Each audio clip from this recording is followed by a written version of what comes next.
자, 변시 2회 2문입니다. 같이 읽어보면서 쟁점을 포착해 보도록 하죠. 갑은 친구인 을로부터 병이 송년회라도 하자며 술을 사겠다고 하니 같이 가자 라는 전화를 받고 자신의 승용차에 을을 태우고 약 5km가량 떨어진 노원역 교차로 부근으로 가서 병을 만났다. 그러자 병은 사실 돈이 없다. 취객을 상대로 돈을 훔쳐 술을 먹자라고 제의했다. 훔쳐, 절도. 갑, 을, 병이죠? 세 명이네 또. 합동절도. 또 누구는 현장에 갈 수도 있겠죠? 그러면 현장에 안 간 사람은 합동절도에 공동정범이 문제되나?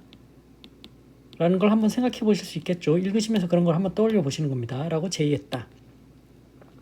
갑은 농담을 하는 줄 알았으나 을과 병이 그동안 몇 차례 취객을 상대로 절취 행각을 한 사실을 알게 됐다. 상습범이다 라는 거죠. 갑은 나는 그렇게까지 해서 술 마실 생각이 없다라고 거절했군요. 거절했다. 그러니까 을과 병은 그럼 너는 승용차에 그냥 있어라 하고 떠났습니다. 그러니까 을과 병은 절도하러 간 거예요. 을과 병은 마침 길바닥에 가방을 떨어뜨린 채 2, 3m 전방에서 구토하고 있는 취객을 발견하고 을은 그 취객을 발로 차. 폭행이죠. 폭행하는 순간 뭐로 넘어가는 겁니까? 강도. 누가 발로 찼죠? 을. 자, 을과 병은 합동 절도를 공모한 거 아닌가요? 돈을 훔쳐 술을 먹자. 그런데 을이 초과 실행했네요. 착오죠. 착오에 문제가 나온다. 그러면 병은 을이 취객을 발로 차서 하속으로 넘어지게 하고 병은 길에 떨어져 있던 가방에서 돈을 꺼냈다. 훔쳤다라는 거죠. 절취했다라는 거죠. 그러면 병에게도 합동 강도가 되는가? 이게 문제가 되겠죠. 그 판례가 있죠. 합동 절도였는데 체포 면탈 목적으로 때려서 상해를 입힌 거죠. 그래서 준강도 상해가 된 겁니다.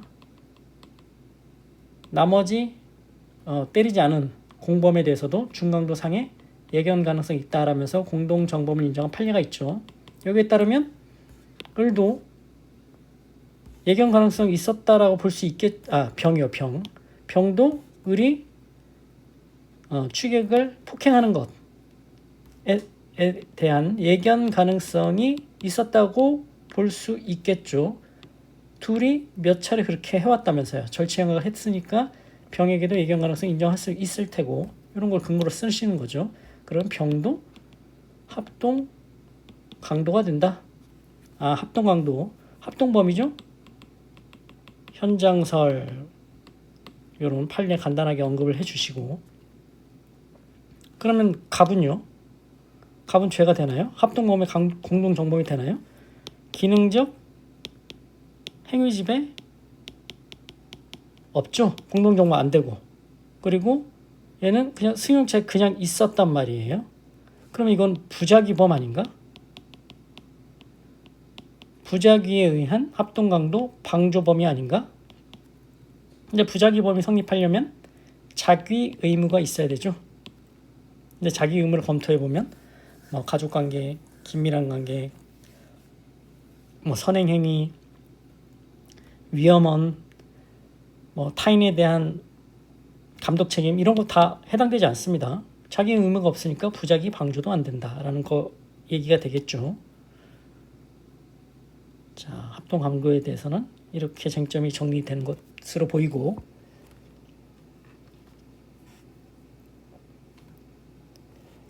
이를 지켜보던 사법경찰관 P1과 P2가 다가와서 을과 병을 현행범으로 체포하려 하자 이 두 사람이 갑이 있는 승용차로 도망가다가 붙잡혔다. 현행범으로 붙잡혔다. 이거 별 문제가 없어 보이죠?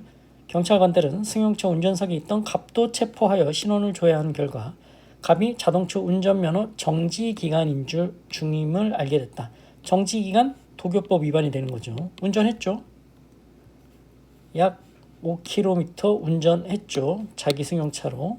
정지기간 도교법 위반인 거죠. 당시 P1과 P2는 경찰관이죠. 강절도범 특별 검거 지시가 있어 순찰하다가 그 취객을 발견하고도 구호 조치를 하지 않은 채 잠복 근무 중에 을과 병이 범행하는 것을 기다렸다가 때마침 체포했다. 뭐가 문제가 되겠어요? 함정수사이냐? 함정수사는 판례는 기회 제공형 나누고 또 범위 유발형 이렇게 두 개로 나누죠. 이거를 위법한 함정수사라 보죠. 그럼 이걸 과연 범위 위반형으로 볼 수 있겠느냐? 그렇게 보기엔 힘들겠죠. 갑과 을은 경찰에서 우리들은 골프장을 건설하기 위해 수십억 원이 넘는 임야를 소유하고 있는데 왜 그런 짓을 하겠느냐? 라면서 등기부와 매매 가격 10억 원의 매매 계약서를 제시하였고 병은 떨어진 쥐값을 주었을 뿐이다 라고 변명하였다. 부인하고 있다라는 거고, 이에 P1은 임야의 매수 과정을 확인하기 위해 매도인 정을 불러 조사한 결과 정의 이름으로 명의 신탁된 A의 임야를 갑과 을에게 매도한 사실을 확인했다. 명의 신탁된 임야를 매도했다. 횡령죄가 되느냐 이거 문제죠. 종전에는 된다고 봤죠. 근데 전압 변경으로 안 된다라고 봤죠. 정 횡령죄 안 되는 거예요. 변경된 전원합의체 판결에 따라서. 그러면 그걸 산 갑과 을도 횡령죄 공범이 될 수가 없는 거죠. 그래서 정으로부터 매도 경위에 관한 자술서를 제출받았다. 자술서. 증거 능력이 문제되니까 나오는 거겠죠. 증거 능력. 진술서죠. 그러면 312조냐 313조냐가 문제되는 거죠. 그런데 수사 과정에서 지금 경찰관이 조사하면서 쓰라고 한 거 아니에요. 수사 과정상 진술서죠. 그럼 313조가 아니고 312조 5항에 따라서 312조 3항 사경 작성 피신 조서로 가는 거죠. 사경 작성 피신 조서 작성할 때 관련 절차를 다 지켜야 되는 거죠. 지키지 않았다면 증거 능력이 없다. 즉 당해 피고인이 내용을 인정해야 증거 능력이 있죠. 결정적으로 전문 법칙 관련해서 이런 걸 생각을 해보셔야 되고, 계속해서 정은 갑과 을이 자신을 설득하면서 임야 팔라고 고위공직자 A가 부정축제한 사실을 들어서 잘 알고 있다. 고소하지 못하도록 알아서 처리하겠다. 그러니까 임야 팔아라 라고 말한 취지의 3자간 대화를 녹음한 녹음 테이프를 제출했다. 녹음 테이프의 증거 능력이요. 또 3자간 대화 녹음이네요. 녹음 테이프 하면 자, 위수증 관련해서 뭘 생각하셔야 되죠? 통비법. 자, 3자간 대화예요. 다 공개된 거죠. 통비법 위반 아니다라는 거고. 또 녹음 테이프는 보통 누가 녹음해요? 라고 말한 취지의 3자간 대화. 정이 녹음했다라는 거죠. 위수증. 사인이죠. 위수증. 사인의 위수증. 사인의 위수증. 비교 형량해서 공익과 사익을 비교 형량하죠. 공익이 더 크다라고 봐야겠죠. 그럼 위수증 단계 넘어가는 거고. 전문 법칙, 전문 증거가 문제되는 거예요. 전문 증거인가요? 이게 횡령과 관련한 요증사실이 횡령과 관련한 거죠. 횡령과 관련한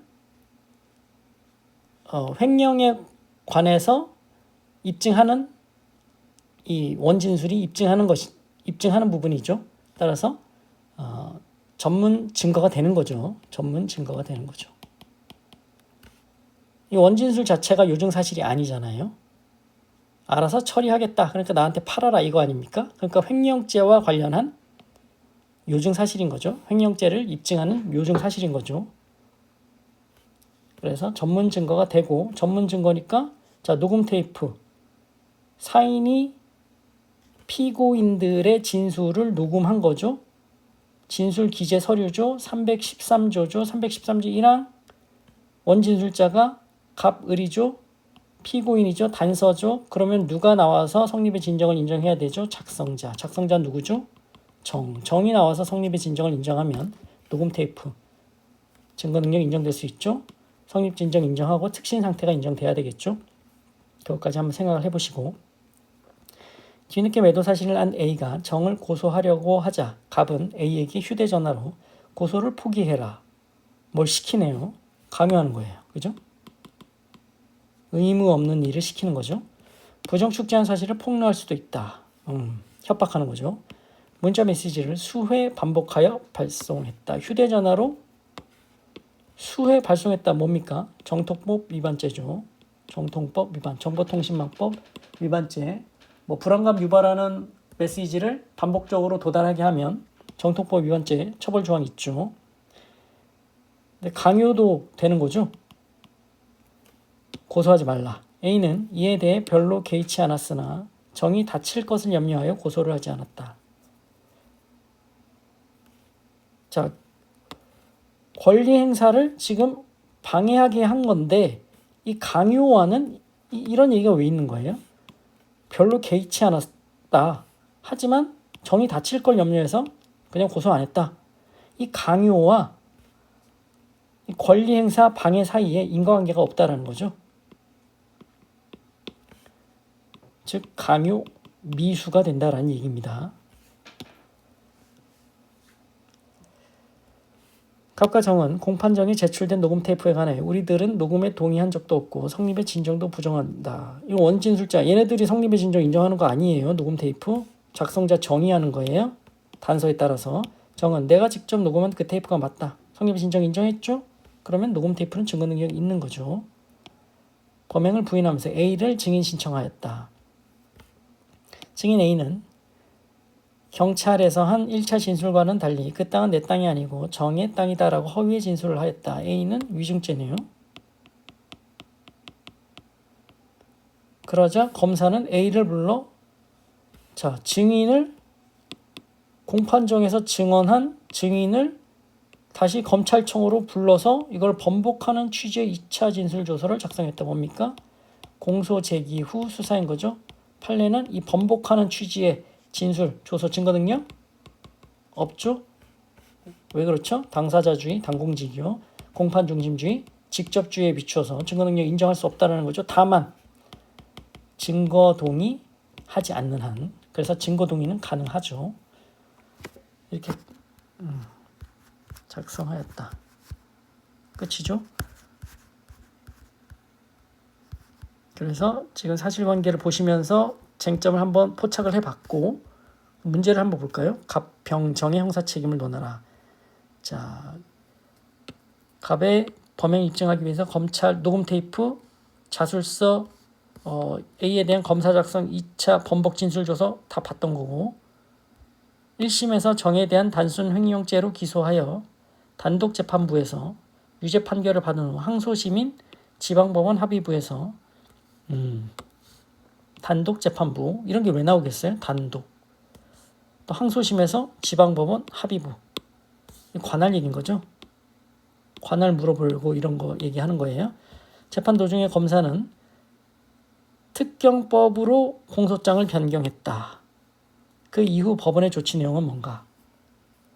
자, 공소장 변경을 신청했다라는 거죠. 신청하면 공소사실의 동일성이 인정되면 법원은 허가해야 됩니다. 허가해야 합니다. 허가해야 합니다. 또 항소심에서 공소장 변경 신청했죠. 항소심에서 공소장 변경 할 수 있느냐? 이게 쟁점이 되는 거고 또 공소사실 동일성이 있느냐? 또 이게 하나의 작은 쟁점이 되는 거고 항소심에서 가능하냐? 또 사물관할 이거 8조 2항 적용되는지 이 문제죠. 그래서 뭐라고 해요? 법원은 고등법원 이송이죠. 고등법원 이송. 관할권 있는 법원 고등법원에 이송해라. 요거죠. 합의부에서 특경법 횡령으로 변경됐다 이거예요. 관할권 있는 법원 어디? 고등법원. 요건 거죠. 세 개 검토하면 되는 거고. 피고인 갑을병의 변호인은 이 건 체포는 함정수사다. 자, 함정수사 아까 쟁점 봤었고 기회 제공형이냐 범위 유발형이냐 경찰관 피원을 증인으로 조사하여 달라고 신청하자 법원은 기각했다. 변호인 주장의 당부 함정수사와 관련해서 얘기를 하면 되는 거고 법원의 기각 결정에 대한 불복 방법은 무엇인가? 법원의 결정에 대해서 불복 방법은 일단 항고를 생각할 수 있죠. 근데 이거는 어떤 결정이에요? 증거 신청에 대한 기각 결정인 거죠. 판결 전 소송 절차와 관련된 결정이죠. 항고 못하죠. 즉시 항고도 안 되고 준항고 대상도 안 됩니다. 안 되는 거예요. 또 증거 신청 관련된 결정이죠. 법에 있죠. 이의 신청할 수 있다고. 자, 일단 하나 생각할 수 있고 또 이의 신청 생각할 수 있고 이의 신청은 그런데 법령의 그 기각이 위반된 경우에만 할 수 있는데 그런 사정은 보이지 않고 또 마지막으로 항상 그 직접적인 이유로는 상诉를 못하지만 이 증거를 채택 안에서 사실 오인으로 판결에 영향을 미치면 그때는 상訴할 수 있다라는 거죠. 이 세 개를 생각을 해볼 수 있겠네요. 크게. 그래서 목차를 한번 잡아볼까요?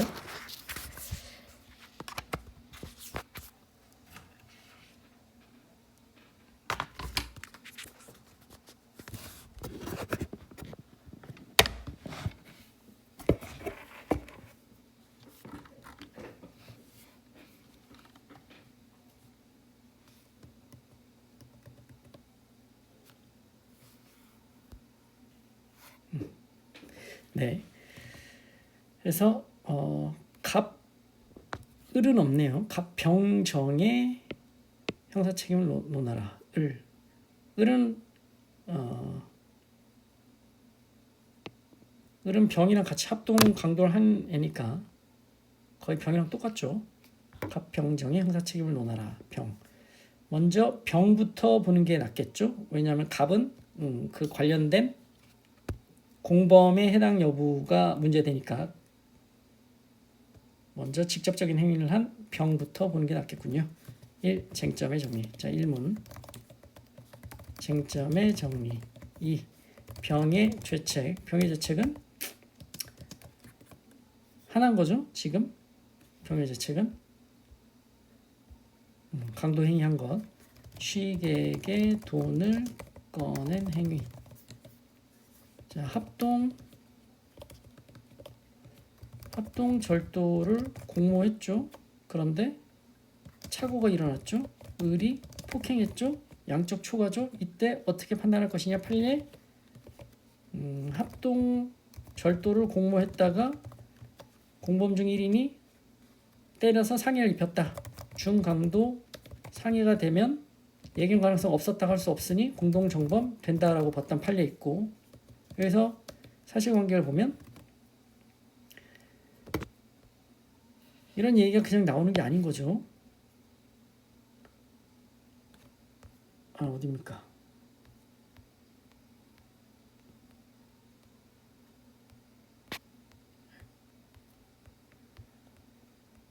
여기죠. 여기. 병이랑 을은 몇 차례 같이 해왔다 이거예요. 그러니까 예견 가능성이 있었다고 볼 수 있는 거죠. 이런 사안 포섭을 잘 해주셔야 되는 거예요.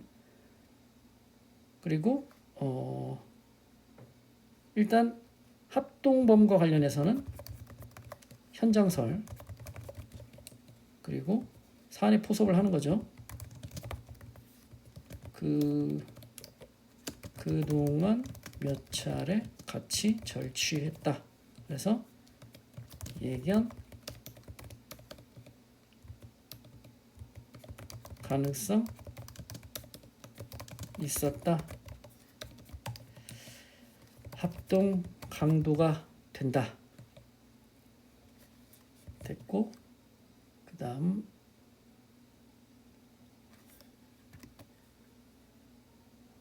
갑의 죄책을 보면 되겠죠.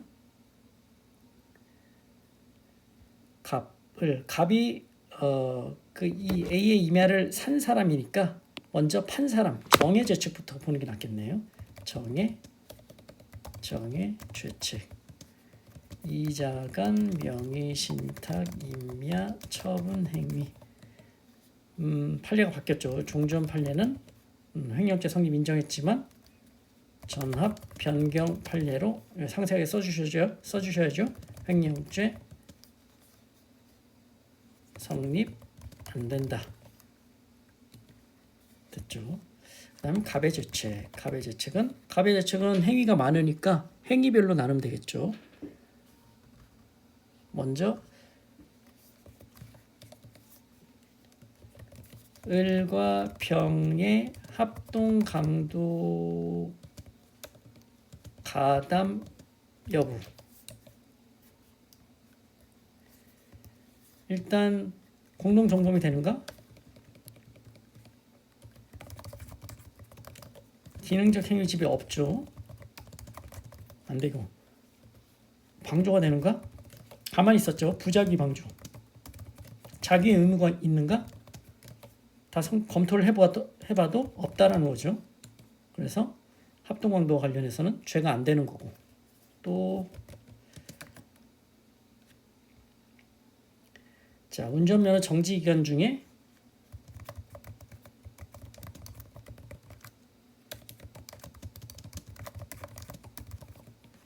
도교법 위반인 거죠. 간단하게 쓰시면 되고 작은 쟁점인 거고. 갑. 매술 그 명의신탁된 임야를 샀다라는 거죠. 그러면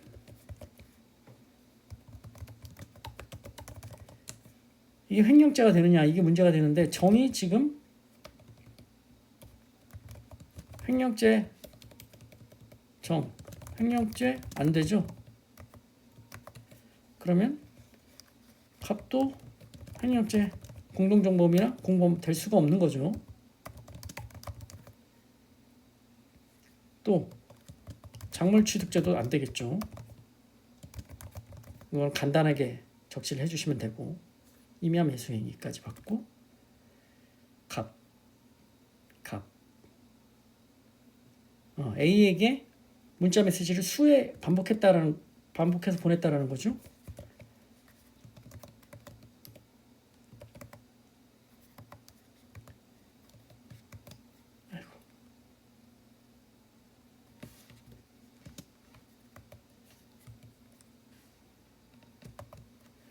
A에게 수회 문자 메시지를 보낸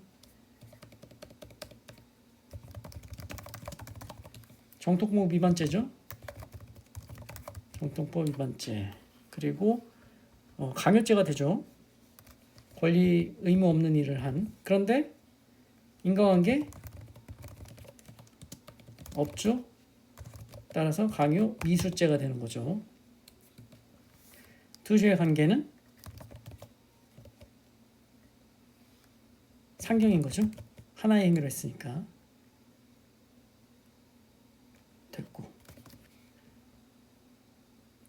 됐죠. 그래서 4, 5 사안의 해결.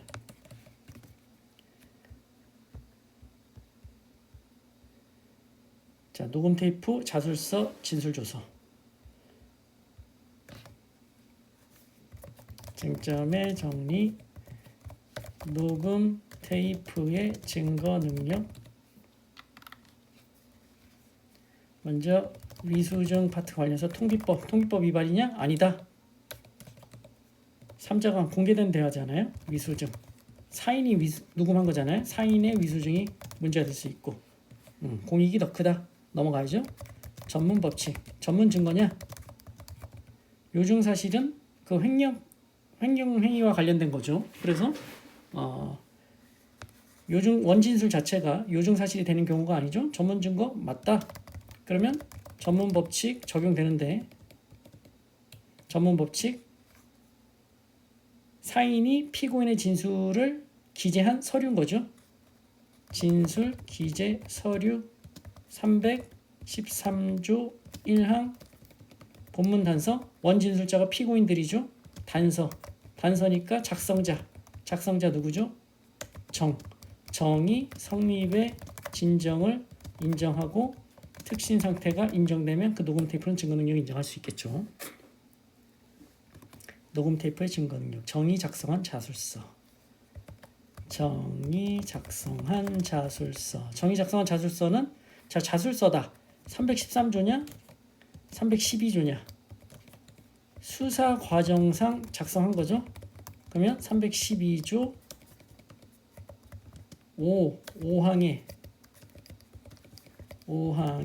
따라서 312조 3의 예에 312조 3으로 가는 거죠. 312조 3. 그러니까 사경 작성 피신 조서죠.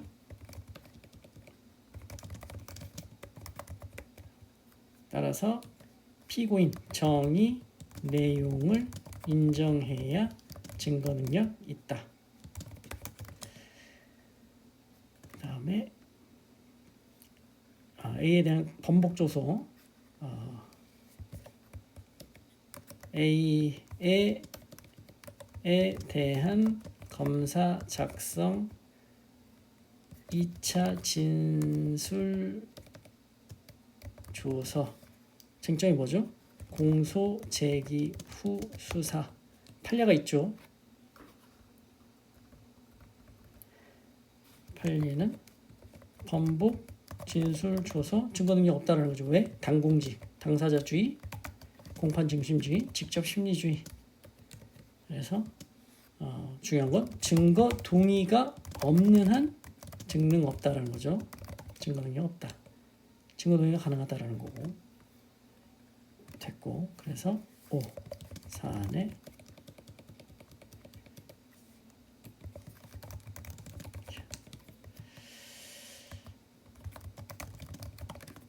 자 3번 문제. 공소장 변경인 거죠. 공소장 변경, 항소심에서 공소장이 변경이 가능하냐? 또 하나는 또 공소사실의 동일성이 인정되느냐? 인정되면 허가해야 된다는 거고, 또 합의부에 넘어와서 2심에 넘어와서 이 합의부 사건으로 바뀌었다 이거죠. 그러면 이 사물관할과 관련해서 어떻게 조치해야 되느냐? 대법원은 관할권 있는 법원, 고등법원으로 이송해야 된다. 그래서 쟁점의 정리.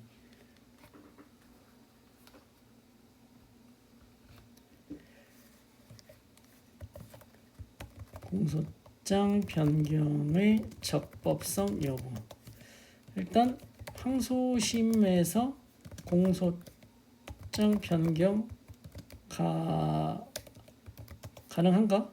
라는 거죠. 그럼 항소심의 성격이 나오죠. 항소심은 원칙적으로 속심. 따라서 가능하다라는 거죠. 가능.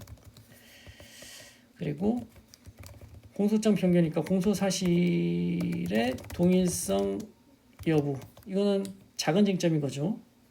간단하게 쓰시면 되죠. 기본적 사실 동일성 플러스 규범적 요소도 고려하는데 이 사안은 동일하다라고 검토를 해주시면 되고, 자, 이제 사물관할의 문제인 거죠. 항소심에서 사물관할 변경 시 조치 방법. 자, 법조항 반드시 쓰셔야 되는 거죠. 문제되는 법조항 8조 2항이 적용되냐? 적용된다. 판례. 고등법원, 관할권 있는 법원, 고등법원으로 이송한다. 따라서 고등법원으로 이송합니다라는 거죠. 사안의 해결. 공소사실 동일함으로 요청이 있으면 허가해야 됩니다. 공소사실이 동일하면 있으면 변경 허가하여야 한다. 그리고 고등법원으로 이송하여야 한다라는 거죠. 이게 법원의 조치 내용인 거고. 4번. 자, 함정수사. 그리고 증거 기각했다. 함정수사. 목차는 나오죠. 변호인 주장의 당부. 그리고 법원 결정에 대한 불복 방법은 뭔가? 1. 쟁점의 정리. 2. 변호인 주장의 당부. 변호인 주장의 당부. 뭔가요? 함정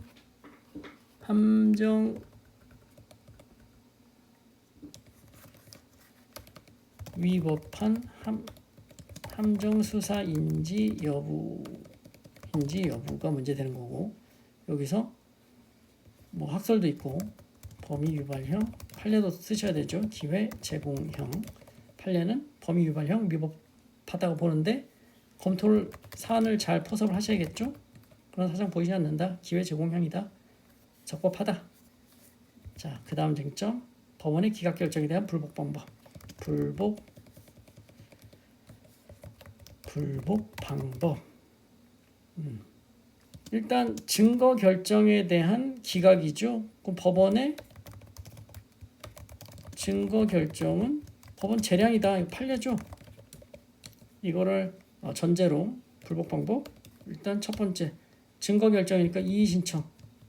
근데 이의 신청은 법령 위반이 있는 경우에만 가능한데 사안에서는 있는가?